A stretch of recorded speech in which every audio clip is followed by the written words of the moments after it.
Hey there, folks. I'm Matt Hansen, And I'm John Johnson. and you're listening to Planes, Trains, and Comic Books. the podcast where we discuss favorites we've reread, both classic and new comics we want to read, and everything else in between. And here's the comic we picked this week.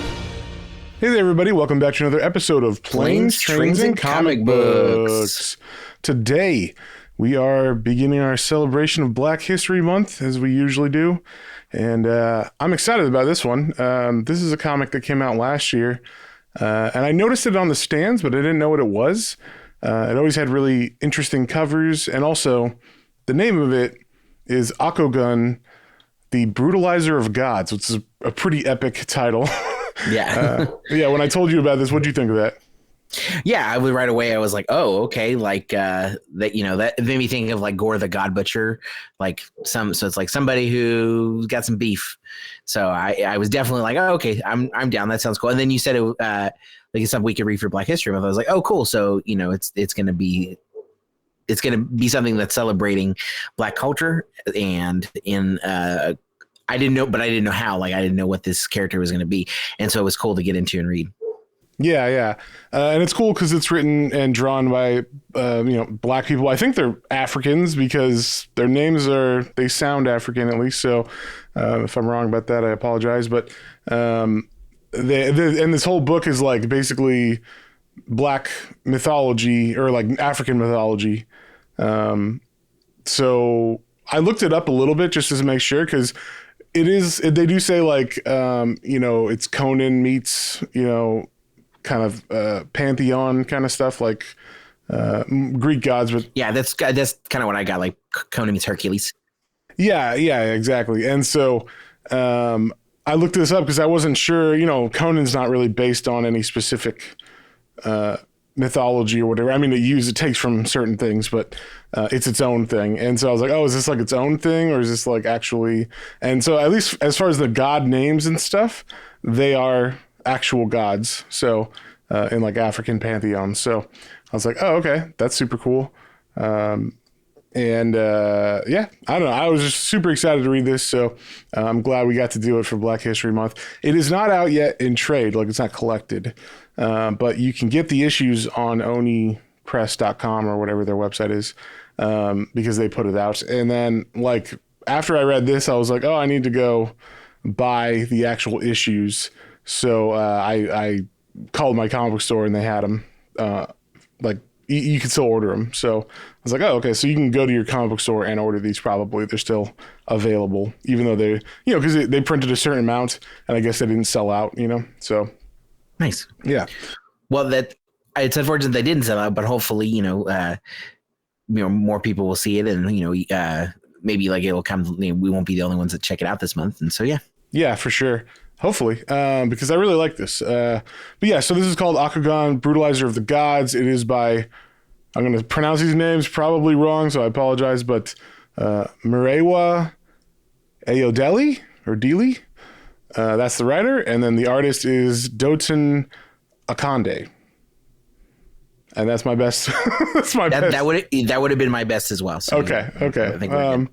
Yeah, and so like I said, this was put out by Oni Press this last year, and so I mean, this story is pretty quick. Or at least it didn't seem too complex. There were parts that were a little bit confusing, but I think it might have just been like because I don't know the gods or like maybe their histories or something, their lore or mythology. So some of that could have just been lost in translation on me, but for the most part, I thought this was pretty straightforward.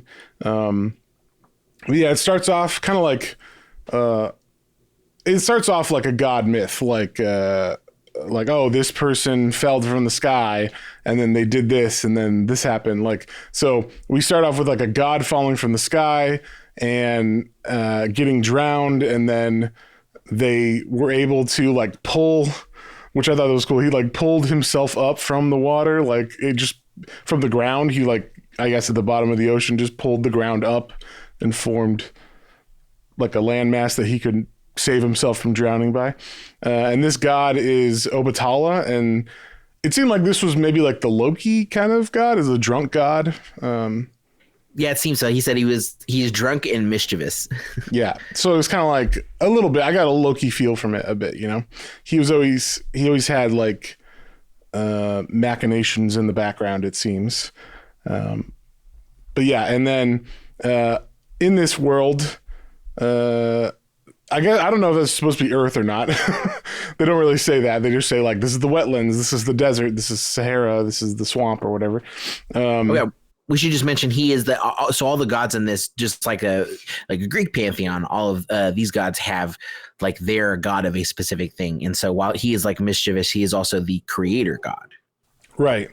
So he, I guess, starts off making monsters because we cut away from that scene where he like pulled the earth up and created like land. And we start off with in the wetlands in the present, and we meet Akugan. I always want to say Akugan, like the reverse the vowels. I don't know why. Yeah. So my bad on that. But we meet him, and he is pulling out a monster, which is like, I really like the creature creation in this, like the design. Like it's like it looks like a saber-toothed crocodile with lobster claws or something. So yeah, it's very cool. Yeah, so he's pulling it out of the water, and it's gigantic compared to him. So, you know, he's a pretty tough guy, pretty big guy. And like, I like this. He does like this whole ceremony when he kills something, and he says like, monster, for millennia you have lived. You were the first of Obatala. You were an elder sibling. I take your life today, not out of pleasure, but out of obligation. I am a hunter. You are my prey. I have bested you. All you have is mine now to use. So that was a pretty sick line to like, I don't know, introduce the character as he's like killing this giant monster and like using all of the monster's parts to make weapons and stuff. It's pretty sick. What do you think of this introduction?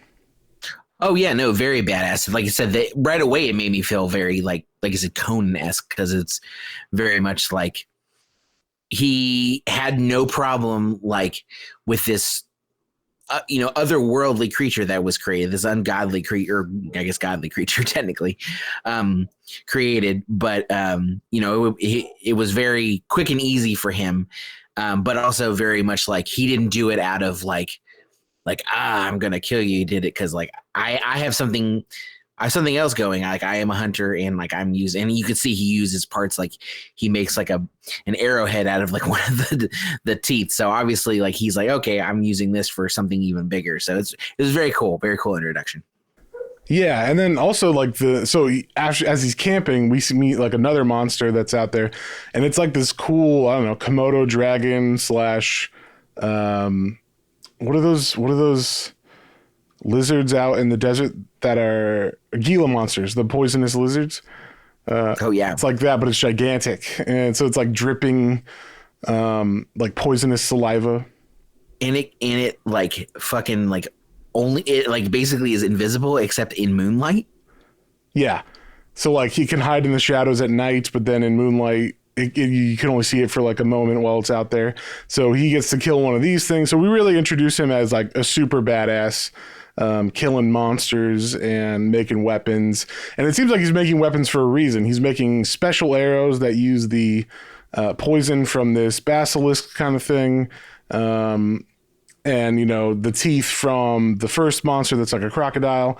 And we don't know why exactly, but as he's putting these new arrows in his quiver, he says, for mother, for father, like he's designated each arrow for like a family member. So that's pretty sick. Then we go to the past in the wetlands, which is where we were with Akogun.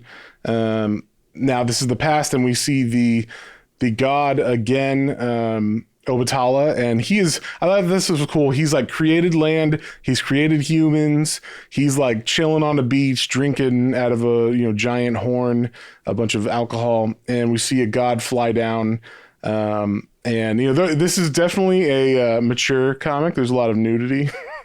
The humans are not clothed in this in this scene at least, and there's some sex scenes and stuff later. So it is definitely like it's Conan-esque in that way. Like it doesn't pull any punches, which I appreciated.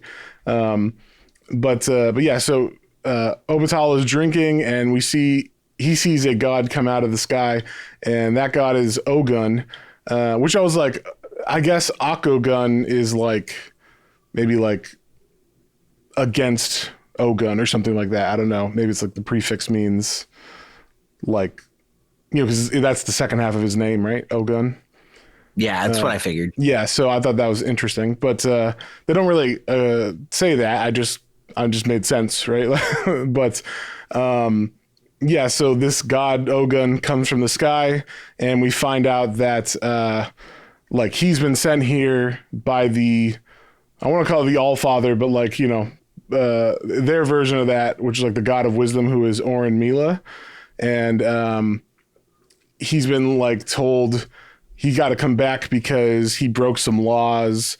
And basically, Obatala was on the run, and that's why he came here in the first place. And now that he's like created his own thing and he doesn't want to come back, he's been like caught, and he's like, no, I'm not going back. Like, you can try to make me war god, but that's not going to happen. So we get this pretty sick confrontation with the god of war, Ogun, who's got this really cool armor. What do you think about his armor? It's like it can turn into a beast, and also it's like liquid metal. It's like a T-1000 or something.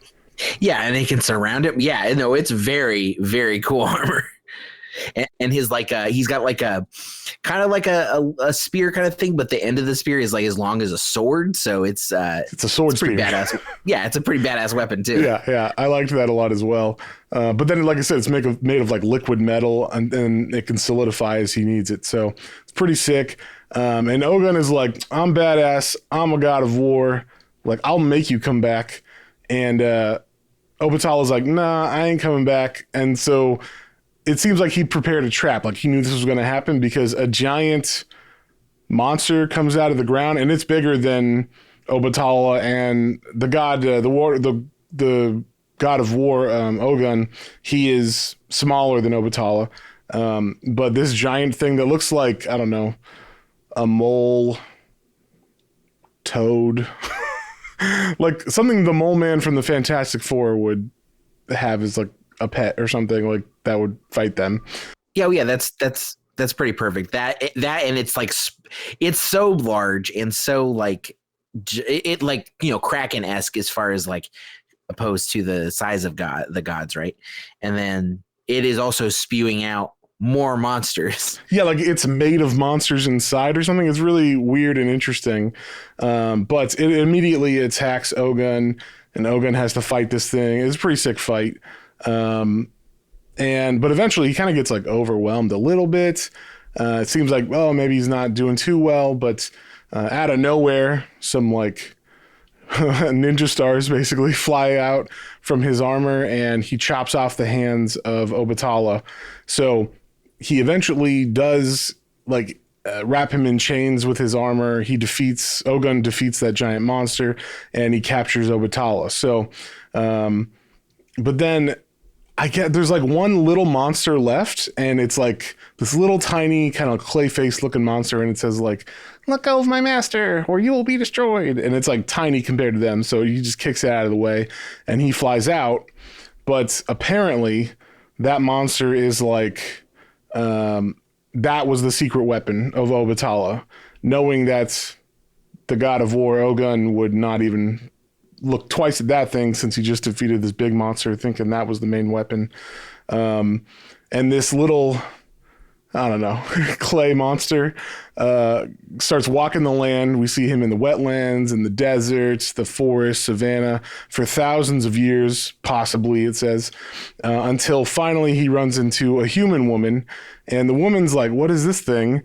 And she happens to be pregnant, and it like grabs onto her face, and it like does a wah wah wah wah with his eyes. And you can see his blue eyes, and her eyes turn blue, like she did something. And basically it's like the god, or this thing, is passing on Obatala's vengeance or whatever into her baby, because we see she births AKOGUN, sorry, the it says the brutalizer of gods. It's like his vengeance against Ogun. So yeah, pretty sick like myth or like legend of how AKOGUN gets created. What'd you think of that?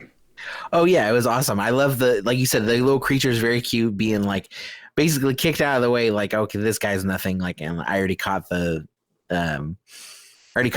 creator god, so like I'm just gonna take him back.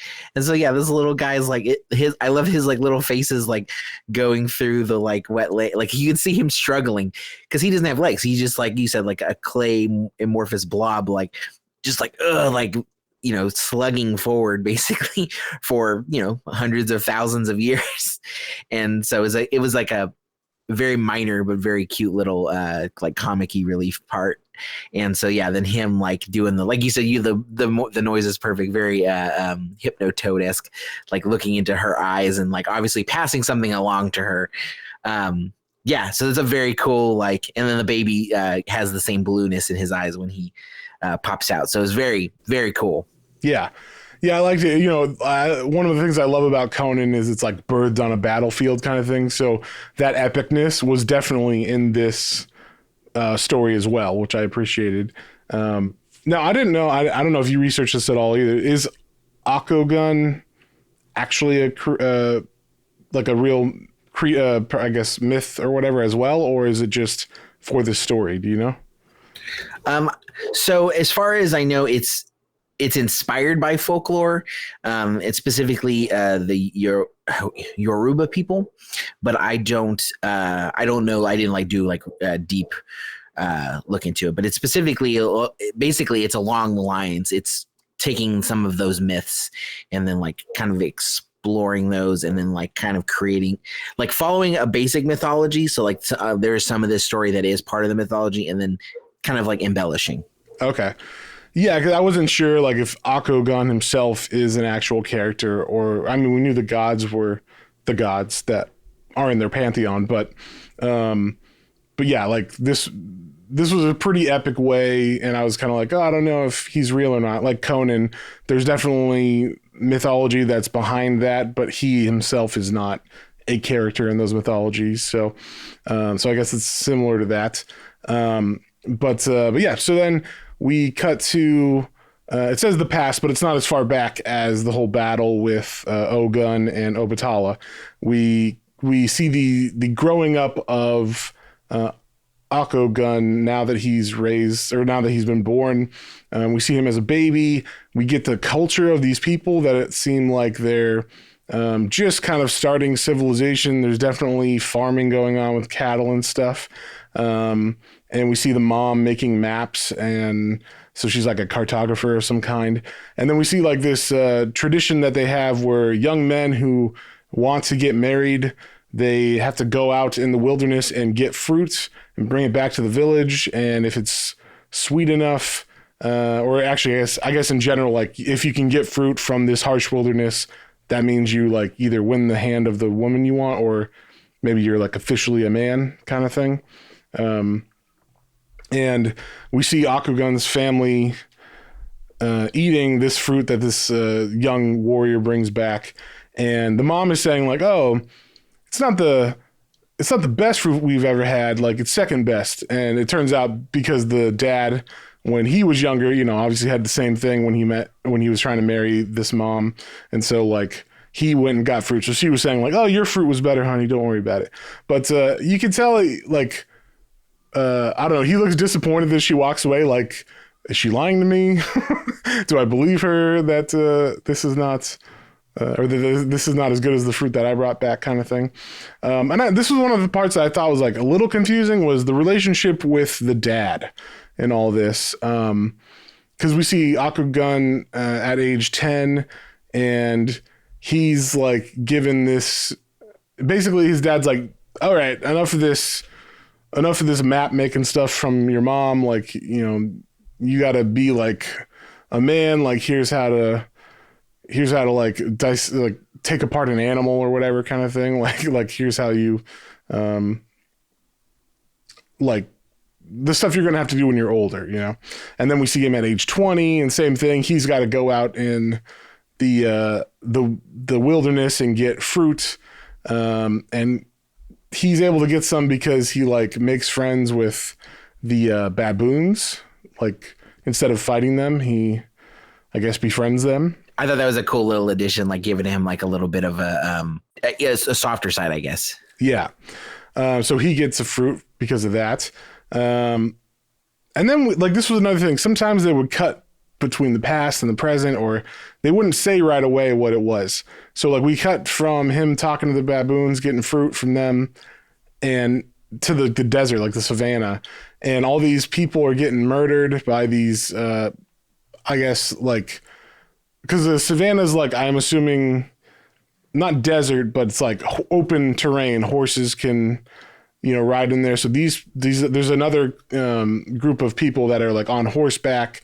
They're more like dressed like Middle Eastern people, I guess, with you know, hoods and stuff like that, and billowy clothing, because it seems like they live in the desert most of the time. And so they are like attacking what seemingly AKOGUN's people. And so, yeah, like I wasn't sure about this. Were you confused at all with this time skip? So I assumed it maybe was happening at the same time he was out doing this, but what I wasn't sure is like who they were, because the like, you know, they kill these people and then it shows them like looking and they're saying there's a human settlement here, but they act like human is different. So like I was like, oh, so are they not? Because they look humanoid. I'm not that the gods don't, but in general, I was like, they look humanoid, but I was like, oh, are these other gods then? Or I wasn't sure who they were. Yeah, and so like these guys that attacked the village, I guess what's happening is while Okugun, God damn it, I'm going to say this wrong every time. Okugun's out getting the fruit. His village is attacked. He comes back, he finds everybody dead, including his dad and stuff. And we don't see his mom, but it looks like his dad gets shot with an arrow and stabbed through the chest. So I'm assuming that's his dad, because it looks like him with white hair. And so, you know, he brings back the fruit and he's like, oh my God, my whole village is like gone. So he immediately goes after these people. And it seems like that's what the arrows were for. You know, he says, for my mother, for my father. He's dipping them in poison and stuff. So we see one of the leaders of these bandits is a woman, and she seems pretty tough, pretty badass. Some of the other people are, you know, I guess celebrating after this massacre that they completed. So they're like having sex, and all of a sudden, and I thought this was like interesting. I didn't quite get this, but this woman gets shot as she's like on top of a man riding him, having sex, and she gets shot with one of AKOGUN's arrows, and she immediately just like pukes all over him, which I thought was funny. I don't know. What'd you think about that? Yeah, no, I thought it was very fun. I assumed it was poison, so I assumed that. Like, well, yeah, you know, but like the immediate vomit is hilarious to me. I don't know. No, yeah, definitely, especially because, you know, she's still like on top of him, so it was very, yeah. Yeah, but like one of the guys gets like hit in the head with an arrow, and it's like then he just starts puking. It's a weird, like there's no delay. It's like arrow in you, the poison just makes you puke automatically. So right away, yeah. So yeah, he starts shooting all these people. They start running away, and then that's like the end of the first issue. Is like that whole beginning of that battle.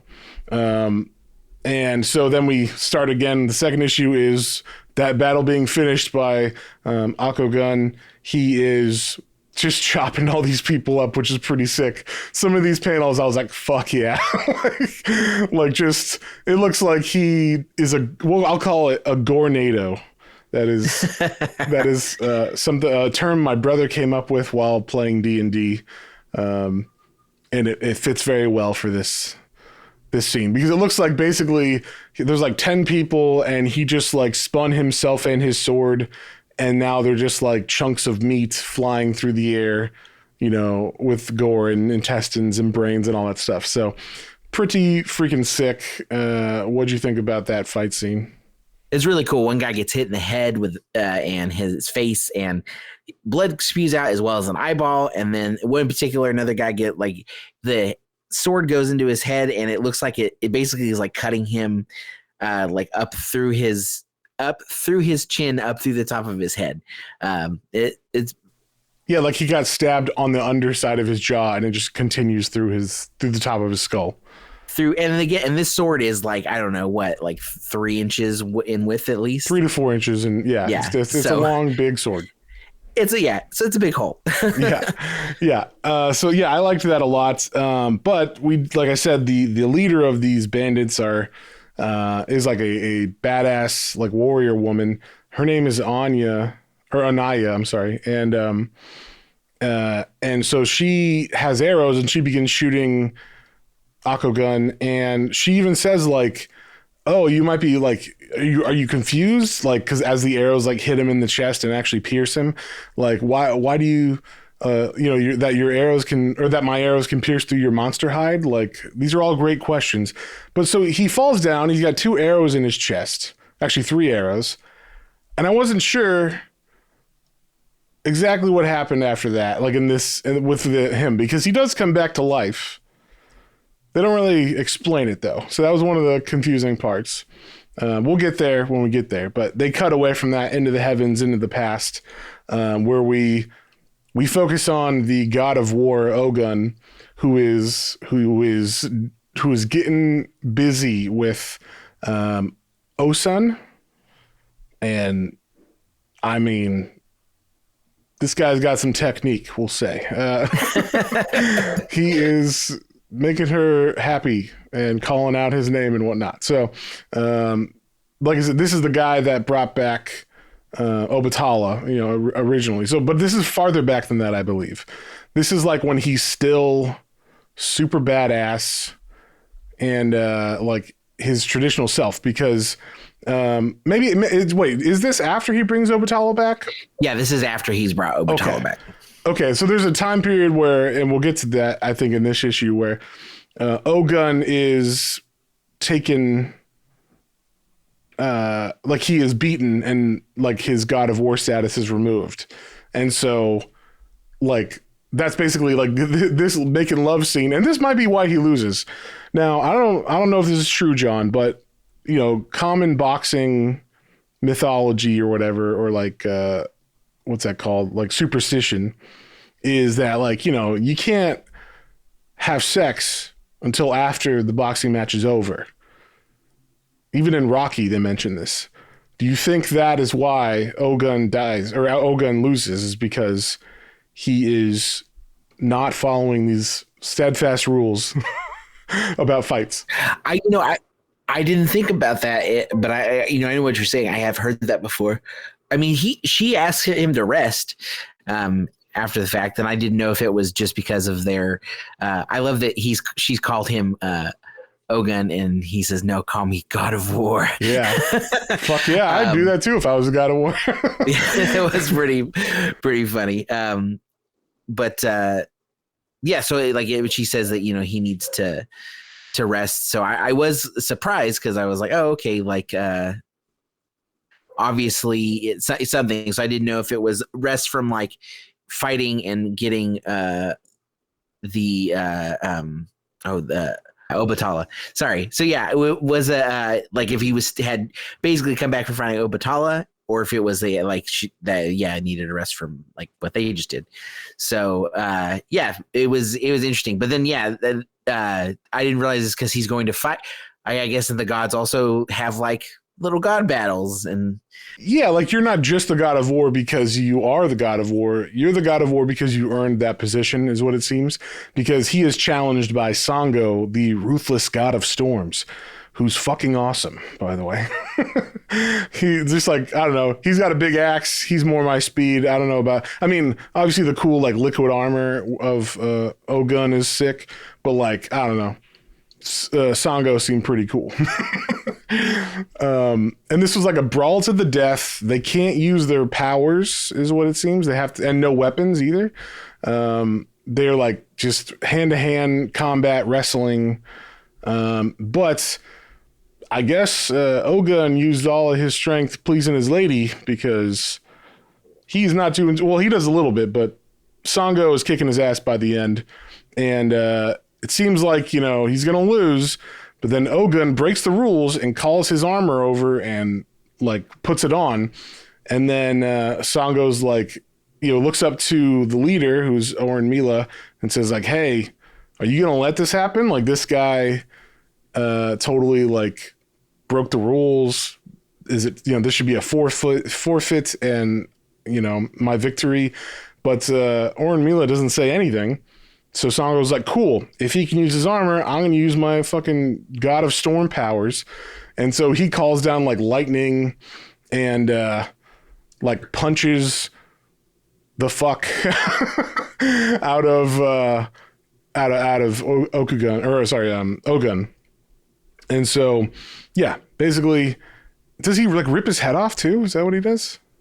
No, what he does, and this was a badass scene too. So yeah, he uses that and he's punching him. And the coolest one is he summons down some more lightning, and he has the lightning from where he's standing, and there's like lightning behind Ogun too, and he like basically teleports himself through the lightning behind Ogun to catch him off balance to like knock him out into the ground. He steps on top of him, holds him down, and rips off one of his arms. And that's the arm that there's like a band on his arm. And I think the band is how he is designated like the God of War or something or maybe that's like, I'm looking at it now. Osun, the woman that he was banging earlier, she has a very similar band on her arm. So I guess that means maybe, I think does he say this? Yeah, he says, so I will take your title, I will take your lands, and I will fuck your wife.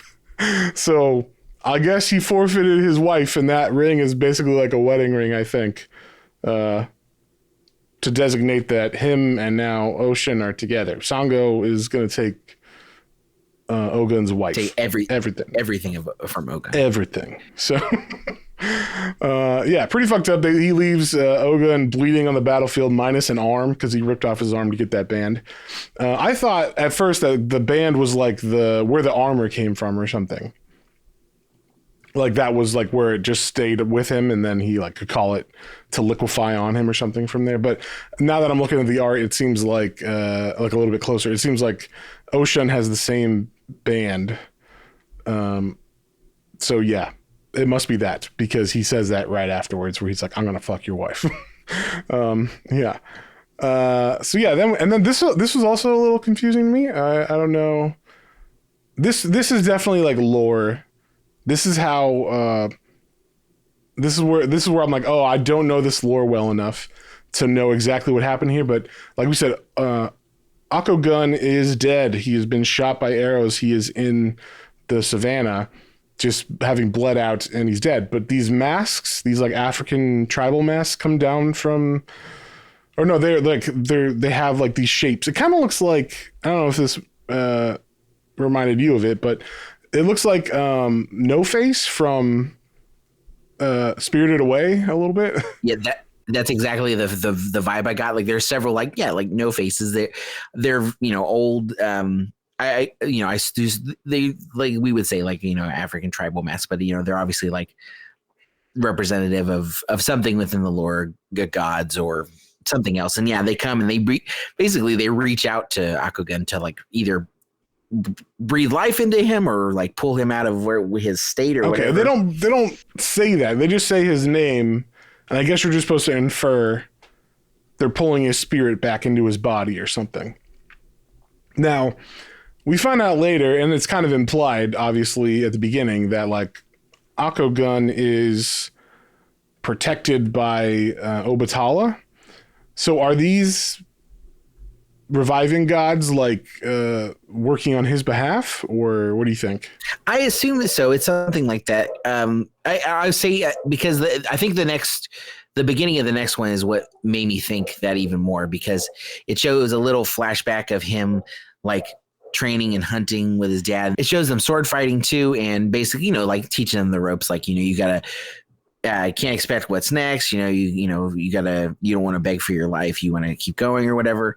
And basically he unfortunately Akogun curses his dad to like, you know, basically die a horrible death. But then also you see in that same like look that it's Obatala, like I guess his dad transforms into Obatala. Yeah, and he's like, "Yes, son." So it's that made me be like, "Oh, okay." Like obviously he's either been manipulating and training him as well through all of this, or it's like a connection of like like Hercules, like he's part god or something. Yeah, and then like they also say like we see AKOGUN marrying his wife, and as their marriage ceremony's happening, like she transforms into Obatala. And like Obatala says, "You shall be my warrior. You shall be my vengeance, my eternal blade." So, yeah, it's just kind of like, I guess because he's being brought back from the dead, like maybe that's his memories are getting, like corrupted or whatever. Like he's remembering key moments in his life, like talking to his mom, talking to his dad, talking to his wife, and all that stuff. And Obatala is showing up and be like, "Yes, this is what's going to happen." Like. Maybe that's what activated, like him being brought back to life is what activated the god level inside of him or something, you know, like Jesus or something like now you've died and you're raised from the dead and now you're like a god officially or something. That's kind of what I got from it at least. But anyway, yeah, that makes sense. Yeah. Anyway, it took me a while to figure it out. I'll say that. I was a little confused at this scene. Now that we're talking about it, it's a little bit more obvious. It could be like I was just thrown by the mythology, and even though everything is in the panels, I was just not quite certain what they were showing all the time. But that could have been just on me and maybe fast reading and not picking up everything, or just not like ignorance of the mythology in general. But so... Then we cut back to the past. Once AKOGUN is back now, we cut back to the past. It's the heavens, it says. So I don't know. I always picture this was like on the moon or something. But we see Obatala. His hands have been cut off because this is right after the god of war, Ogun, has captured him from Earth. And like this is where Obatala says like, "I'm gonna like you thought." You killed my main trap for you, but you were wrong. You don't know, but you totally missed the thing, and I already killed you. And like you don't know it, but I'm gonna get you back for this. So that's kind of like, I guess, the reveal. But it seemed I don't know why. It even says like like he lost some of his power because of. It says, "I know you are wise enough not to chase after a snake that's already bitten you. You'd rather a remedy." So it says his strength was like drained from him when he did that fight because he drank some wine from Obatala when he landed. He breathed in the air and all that kind of stuff from the world that Obatala made, stood on the land. So because of that basically drained Ogun of his strength, and Obatala like does his, you know, bad guy monologue basically and tells him like, "You fucking lost, you just don't know it yet." So I think that's why Ogun gets back, recovers a little bit, bangs his wife, and then loses his whole, you know, status as god of war. Yeah, and so then we cut to the present. AKOGUN is just trying to get somewhere. We're not sure exactly where he's going. He's still on his mission to avenge his parents because now that he's alive, he came back from the dead. Basically, we find out that the god of war has like gone to Earth, and he has made his own people, which is that warrior woman and the warriors that attacked AKOGUN's village. And so he is like the father of all these people, which is, I think, why they're all kind of extra strong, seemingly. Does that make sense to you? I think so. That makes sense. And I guess I will say with Ogun, he also has like some interesting appendages. Like he looks very human-esque, but he does have like almost like claws at the end of his hands and feet a little bit. Like everything kind of comes to a point. And so I didn't know if maybe that was like just as far as like transferred into like some of these people in his obviously like that's his main warrior is the Anaya. And so I guess that's who Akogun, pardon me, is going. I got you saying it after that. Yeah. Yeah. So that's the end of issue 2 with that reveal that Ogun is on Earth, and he is the one who has. Maybe this is all part of his plan. Like he's trying to find what Obatala just told him, like the thing that's going to kill him before it finds him. But unknowingly, he awakened, Akogun. So that is like maybe the twist in it or something, but they don't say that explicitly. I'm just kind of reading that into it. Then we start off issue 3 with some oral sex, which goddamn, it's Anaya, and she is having her way with one of her people, and it's fairly graphic, especially the way they draw him after she comes. He is covered from... He's wet. He is wet. His whole face is wet. So I was like, Jesus Christ, they went hard with that scene. But we get to see like Anaya is like super strong. She's like lifting weights after fucking this guy, and she's getting punched in the abs, and it's not doing anything. And she's like, ah. So they're trying to build her up like she is kind of a very formidable opponent. Then we cut to Akogun, who is walking through the woods around the area where this, on his way to get Ogun, and he finds like this, I don't know what you call it. It's a rhino, but it's got like a lion mane and it eats meat. It's got a golden horn. So it seems like some kind of special monster because Obatala made monsters, on this land. So they're all over the place. And so it seems like he's got an idea for this rhino. And then we cut back to the present in the desert, back to Anaya, and she is fucking someone else now. She is, once again, she's fighting. She just all the F's she's doing, right? She's killing people.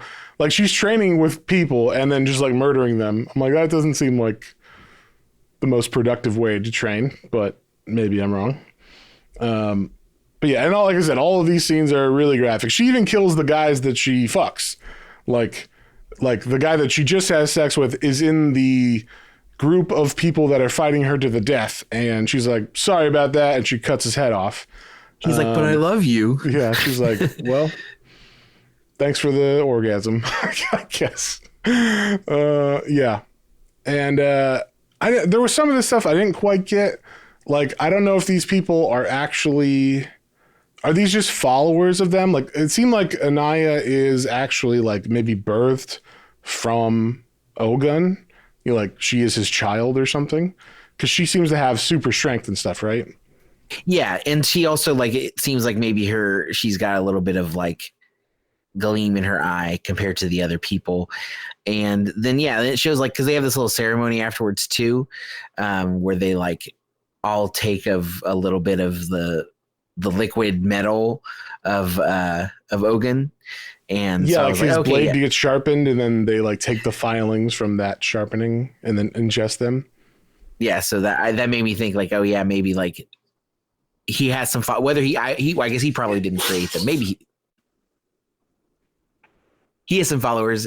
I can't tell if he created them or not, but they're followers there, and then maybe also some like godlike creatures. Yeah. Okay. Yeah, it was very like, Conan or is it the Barbarian? What was the first one? Conan, I can't remember. The first Arnold movie. Oh yeah, Conan the Barbarian, the first one. Okay, so yeah, in that one he, Thulsa Doom has the like acolytes of the snake people or whatever. And so like it seemed like there was acolytes, there was people who were like in with the god who were stronger, and like maybe birthed from him and then himself. So, but during the ceremony, Anaya is interrupted and they're like, hey, there's someone coming. We're under attack. And Anaya's like, well, who would be attacking? Like, how large is the army? And then they're like, it's just one man. And we see AKOGUN is riding the rhino from the desert, from the desert. And he is just murdering everybody with this rhino. He's like knocking through the gates. And then he once he's in the city of this, once he's in the city streets after the rhino breaks through the gates, he like just starts murdering everybody. He does, you get a suplex in there for you, John. Yes. I noticed that right away. I was like, hell yeah. Yeah. Now there's something interesting about like the way sound effects are done in this. They're basically like the words that are the thing, so like in the background, it doesn't say like smash when he, or crack or something when he like is doing the suplex. It just says suplex. And then like, as he like flips from his back to his legs, or like feet on the ground, it says kip up. Like that's kind of what it would be called, the move, I guess. So I don't know. What do you think about that? Like the onomatopoeia stuff? I thought it was fine. I like the all of them from like when he's stabbing someone, it's not like squish or whatever. It's a stab. I think it's when he hits someone's head, it's crack. But like, it's like his weapon falls and it's slammed. Then he goes to grab it and it's like grab. The onomatopoeias are like actually what is happening too. So I thought it was fine. Sometimes it's the actual like onomatopoeia where it's like boom or whatever. So it depends what's happening. But I liked it. I was fine with it. Yeah, I thought it was fun. Like you don't see it too often. So it was kind of fun to see in this. And so anyway, all the guards and everybody are hiding behind this door. They're waiting for this attack. I guess Anaya is also in this room and they're thinking he's just breaking through with his bare hands. But then we see this rhino just break through the door, and it is the I guess it's not the chamber, but it's right outside the chamber of where Anaya is and Ogun. So I thought this was cool. Anaya and Ogun are in a room. I guess it's like the king room, maybe. Are they in the room together? Or is it like he's in a different room and she's in a different room than these guys where the rhino breaks in? Yeah, he's in I guess they're. It looks like different floors now that I'm looking at it. Yeah, AKOGUN, I believe, is breaking into like another section, and then they are like, he's like, it's like Mario. He's platforming, up like Donkey Kong style, to the different levels of this castle. And so one of the cool ways that they're like, how do we get to him? Because we're like, how do we get to him and how do we get away from him? Because there's like only one way in, one way out kind of thing. They have a guy like break holes in the floor. But that doesn't work out for them. It actually like lets AKOGUN into the room. And like he comes up in like blue smoke. And I was like, what is that exactly? Like, what were the fumes, do you think? I don't know. Yeah, I was going to say that was one of the small things that definitely did confuse me. I didn't know if that was like smoke from, something that they did, or if it was just like dust or something from the hammer. So I don't know, but it seemed like blue smokes, but I don't know what it was. So. Yeah, I don't know if it was because the blue kind of to me signifies like Obatala's power, right? Because his eyes were blue when he was a baby and being born, and that. So I was like, is this some new power he has or something? Well, they didn't expand on that more. It was just him, like, again, like you said, that didn't work out in their favor. He just was able to like level up all through those really quickly. And then the shot of him, like, they're like, the blue smoke, and then they're like, get your weapons ready. And it's like, you have no time for that.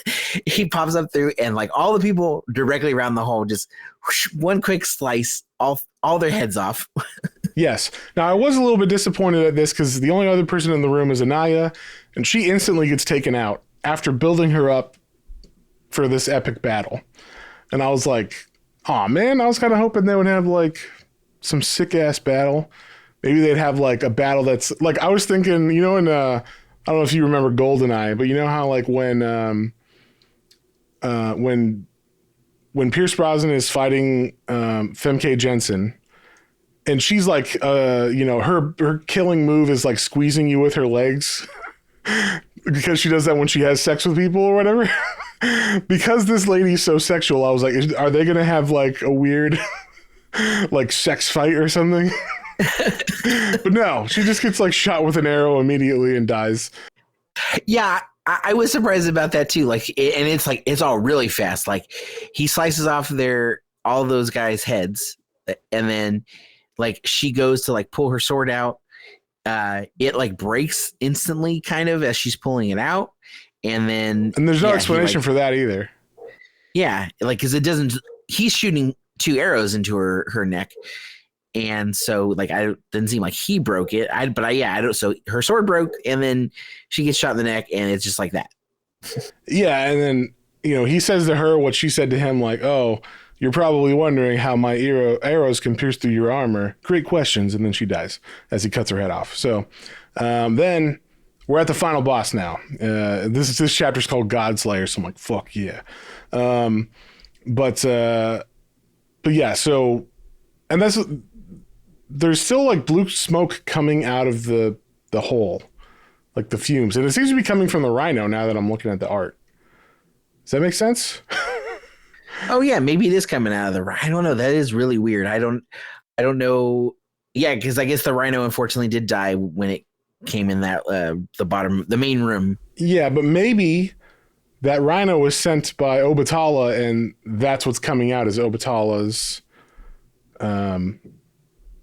like essence or something. That makes sense because we also do get a little like tiny intermission of like still in the heavens, and where you have Ormila. What's the Ormila? Goes to talk to Obatala and in his imprisonment, and they're brothers. So it's like, it's so nice of you to come see me after like what, a millennia.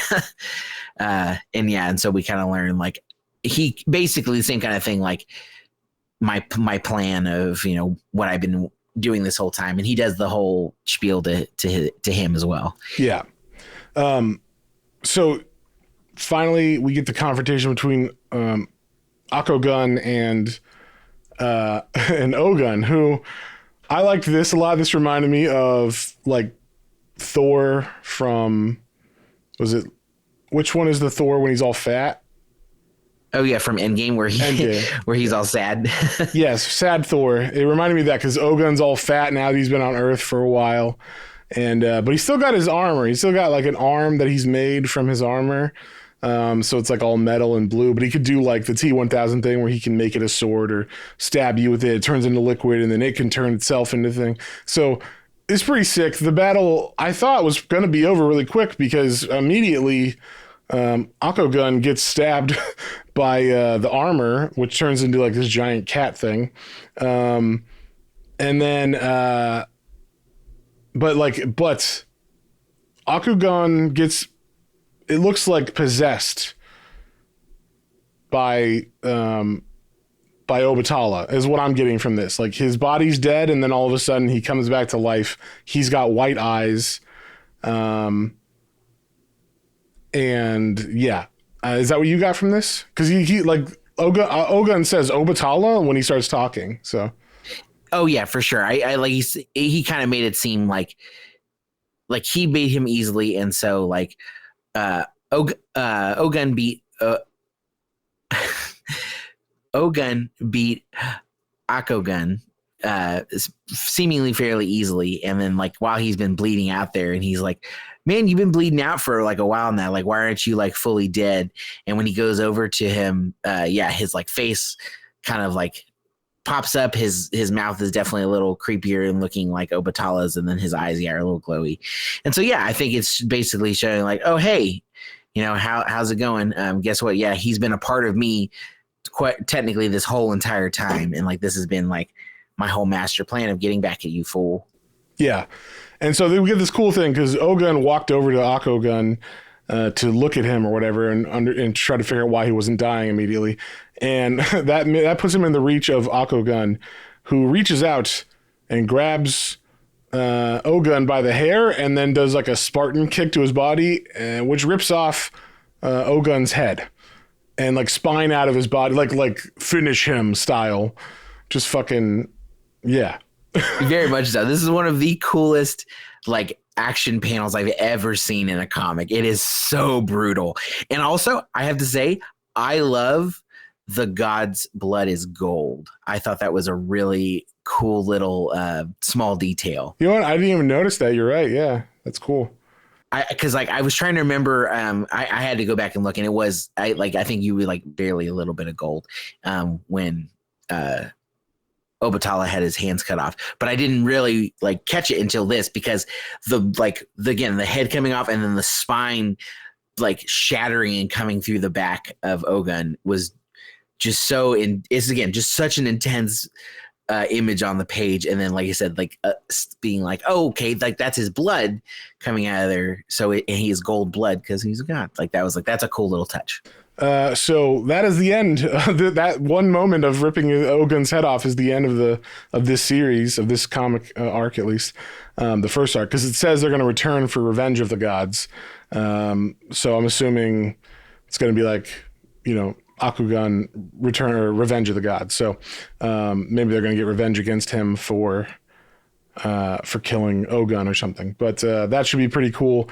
But that is the end of this comic. So, John, what would you give and what do you think? I loved it. I thought it was a really fun comic. Like we kind of already mentioned, it was like a cross kind of between like Conan and then like Greek Pantheon Hercules style, but then getting into this mythology in African lore, which is something that I am not familiar with. And it definitely makes me want to learn more about that. And I definitely want there was a little bit of confusion, but again, I think that's probably, again, more on our part for maybe not quite knowing all of the background stuff. So I think maybe learning a little more of that and getting more of this, like I definitely want to see what happens next after that. Again, that's one of the coolest splash pages I've ever seen in like a fight on a page. So I definitely would love to see some more of this badass. And then, it's a mature title. So, it's wild to see like such like fairly hardcore sexual stuff on this. Hey, I'm all for it. Yeah. So without showing actual, like they showed boobs, but without actually then showing any real genitalia, but still being like hardcore enough, like what is going on because they're showing them. Like it was kind of tasteful, but I don't know, when that guy's going down on Anaya and his face comes back like completely wet, covered. It's like, yeah, it's like Jesus Christ. But good for him. Good for him. Yeah, good for him. And her. Good for her. Yeah, good for them. Good for them. Yeah, exactly.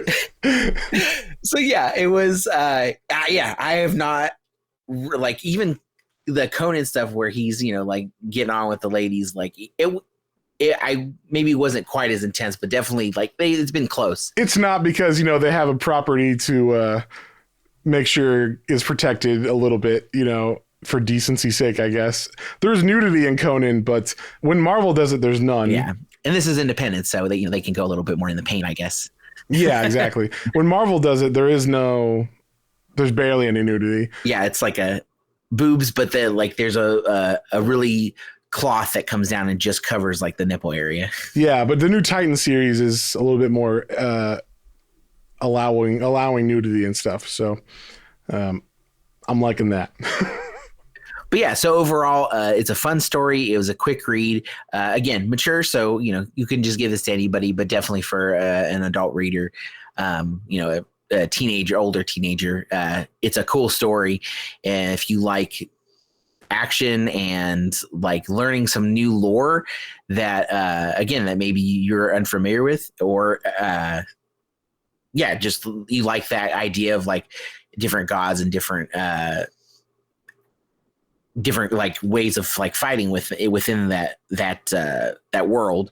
This is a cool comic, and so like I said, I want to read more. So I'm gonna give this one an 8. Sweet. Yeah, I definitely want to read more. Like I said, I even went and got the issues pulled for me. So, yeah, I think this is a cool series. I think more people should read it and find it and check it out.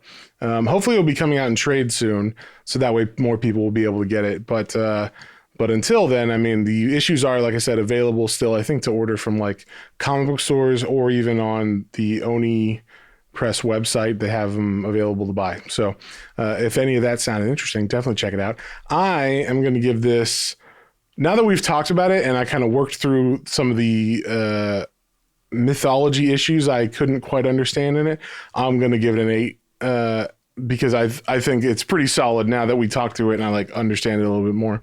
I just had to like, I think because it was just so like new and different, I was like, oh, okay, like now I get what's going on when we were talking about it. So, yeah, but like it's a solid 8 for me. I mean, this is right up my wheelhouse. It's Conan meets, you know, African pantheon or whatever. So it's pretty sick. And I mean, ripping God's heads off and stuff. And yeah, it's pretty awesome. But yeah, so that's our first entry into Black History Month for this month. But we have 4 more titles you can vote on for the second episode. If you want to be a Patreon member, go to patreon.com/Planes, Trains, and Comic Books, and you can vote on which title out of those 4 that you want to pick. What are the titles, John, or do you know off the top of your head? Yeah, I've got them. We've got Vindication, Farmhand, Flawed, and New Masters. Okay. And I haven't read any of those, and neither of you. So these are new to us as well. So I'm excited about that.